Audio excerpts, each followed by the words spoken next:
সহযোগিতা ভূমিকা পালন করার জন্য সবাইকে উৎসাহ প্রদান করেছেন।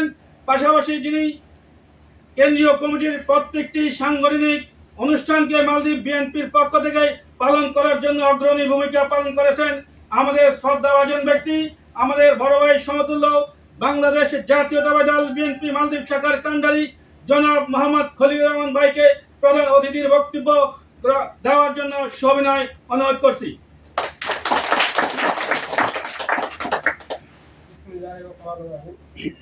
আসসালামু আলাইকুম।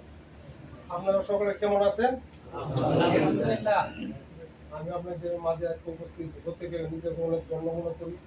কেননা আমাদের দেশ নেত্রী বেগম খালেদা জিয়াকে আমরা অনেক ভালোবাসেন বিধায় আজকে নিজের সময়কে মূল্যায়ন না করে এখানে সময় দিতে এসেছেন। এই জন্য আপনাদেরকে আমি মনের অন্তঃস্থল থেকে এবং মালদ্বীপ বিএনপির পক্ষ থেকে সকলকে আমি জানাই সালাম, আসসালামু আলাইকুম। মূলত আজকে যে তিলাবসী প্রবাসী পক্ষ থেকে যে আজকের এই আমাদের তিনবার প্রধানমন্ত্রী দেশনেত্রী বেগম খালেদা জিয়ার জন্য দোয়ার আয়োজন করেছে, উনি আমাদের সুপরিচিত আমাদের সেলিম ভাই এবং আবু মুসা ভাই, সাইফুল ভাই সহ যারা এই আয়োজন করেছে সকলকে আমি ধন্যবাদ জানাই এবং কি ওনাদের জন্য দোয়া করি যেন আল্লাহ পাক ওনাদের সুস্থতা দান করেন এবং এই ধরনের কাজ আমাদের সবসময় যেন আগিয়ে রাখে। হ্যাঁ, আর মূলত কথা একটাই, আমাদের প্রধানমন্ত্রী দেশ নেত্রী বেগম খালেদা জিয়া উনি খুবই অসুস্থ, আপনারা সকলেই জানেন।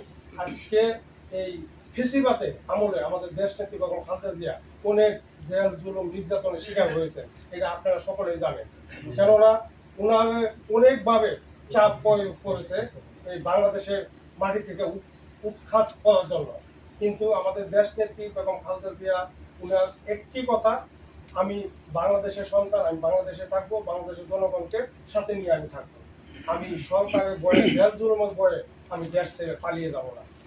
যাই হোক, এটা আপনারা সকলেই দেখছেন দেশ থেকে পালিয়েছে কে, কারণ এই 17টা বছর এই স্বৈরশাসক বাংলাদেশের মাটিতে বাংলাদেশের জনগণকে অনেকভাবে নির্যাতন করেছে, যে বিনা দোষে মানুষকে জেল জুলুম খাটিয়েছে, সেই জন্য দেশের জনগণ ওনাকে পলায়ন করেছে। যাই হোক, আগামী 2026-এ